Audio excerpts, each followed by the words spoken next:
नमस्कार जय जगन्नाथ। आज आम गहणार उपस्थित अच्छा विशिष्ट गाल्पिक ओडिशा एक्सप्रेस फीचर संपादक श्रीजुक्त सुनील कुमार बोस। गोटे नुआ बही एवं बजार को आसी कथा एति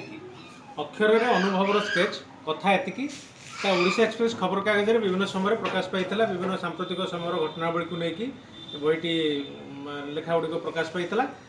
बही आकार प्रकाश पाई पॉल बुक्स आउ सुनील बोस होती एमती जन लोक जी अल्परे अनेक कथा कहीपारती आतिक भी हृदय को छुई पारती अनेक ओडिया गल्पर ओ हेनेरी बोली कहती आर पूर्वर या पूर्व प्रकाशित पाई निर्वाचित प्रेम गल्प बर्तमान ये बहीटी आसी कथा एति से बाबद अनुरोध करी से दीपद कहे बही माने पाठक बही पढ़ु न समय माने बर्तमान तो अधिकांश पाठक कौन आम युवपीढ़ी कौन आम आम पूर्व पीढ़ी जो मैंने से माने भी निशाग्रस्त बर्तमान मोबाइल जो आप फेसबुक ये सब सोशल मीडिया रे तेणु ता भितर बही बाहरुची से गोटे बड़ आश्चर्य कथा बही बाहरुची बही गोटे माने लोक आउ किछि दिन पर गोटे बही भी गोटे जिनस थिला एटा पिला माने देखिबे जे एमती गोटे बही छपा होउतला बही लोक छापुथिले एवं पढुथिले ताकू तेणु से समय मोर बंधु जो पर्ल बुक्स जी प्रोप्राइटर जी श्रीचरण प्रताप कनिष्क सी बहीटी छापी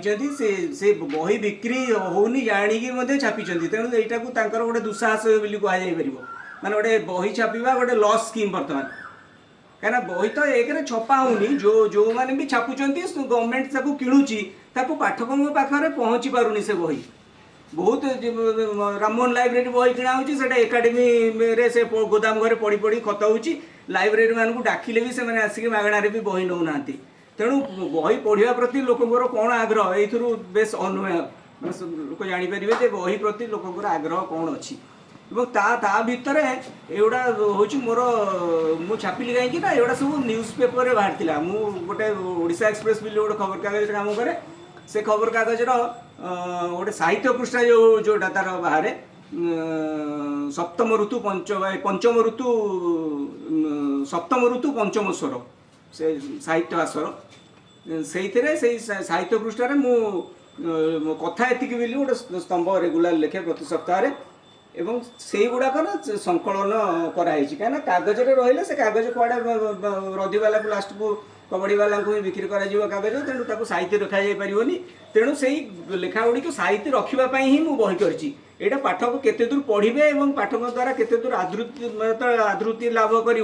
से कथा को विशेष गुरुत्व देनी एवं यहाँ गोटे साहित्य और साहित्य भंडार को रुद्धिमंत कर यार किसी प्रभाव रमती कौन आशा मोर ना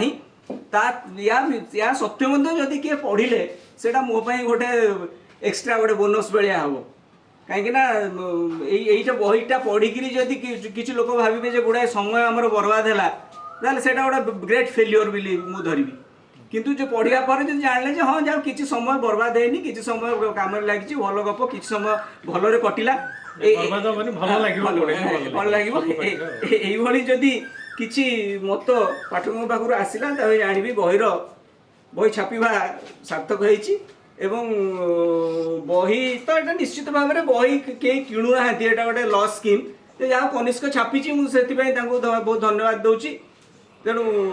पढ़ार अभ्यास आमर ना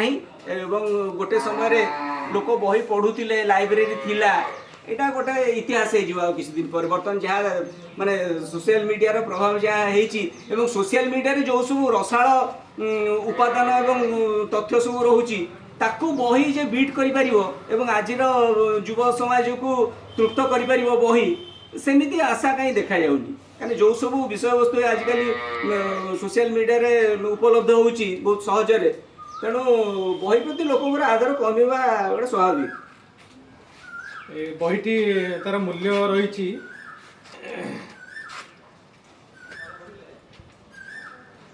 200 टंका बहीर मूल्य रही अनेक गुड़िए प्रसंग रही जमी ग्रीष्मर स्केच